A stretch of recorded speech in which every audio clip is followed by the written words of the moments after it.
Production number 1 பண்ணும்போது இதே கேள்வி நீங்க கேட்டீங்க. அப்ப நான் சொன்னேன். ஆமா ஆமா. என்னன்னா இப்ப நம்ம அதான் அதே பதில் தான், கொஸ்டின் அதே தான். அதனால நம்ம ஃபர்ஸ்ட் ஸ்கிரிப்டா நம்ம ஒரு டைட்டில் அனௌன்ஸ் பண்ணிட்டோம்னா ஷூட் போக போக போக நம்ம நிறைய நல்ல டைட்டில்ஸ் கிடைக்கும். அப்ப நம்ம அனௌன்ஸ் பண்ணிட்ட அப்புறம் ஃபீல் பண்ற மாதிரி இருக்கும், என்னோட டைட்டில் அனௌன்ஸ் பண்ணிட்டோமே அப்படின்னு. அதனால ஃபர்ஸ்ட் ஸ்கிரிப்ட் தான் கான்சென்ட்ரேட் பண்ணிருக்கோம். இன்னும் டைட்டில் போக போக அந்த நம்ம ஷூட் உள்ள போகும்போது நல்ல டைட்டில்ஸ் வரும்போது நம்ம அனௌன்ஸ் பண்ணுவோம். அது ஒரு அப்டேட் அது பிரச்சனைக்கு நாங்க காரணம் இல்லை இல்லையா?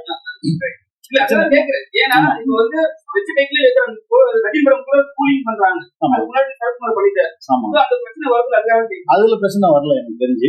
இதான் அந்த கம்பேரிசன் அந்த சொல்றோம் இல்லையா, இப்ப நம்ம அபிஷியலா அது எல்லாமே ரெஜிஸ்டர் பண்ணி தான் பண்ணிருக்கோம். அதுக்கப்புறம் பிரச்சனை வருதுன்னா அந்த பிரச்சனை யார் காரணம், அந்த பிரச்சனை காரணமானது இந்த கேள்வி நீங்க கேட்கணும்.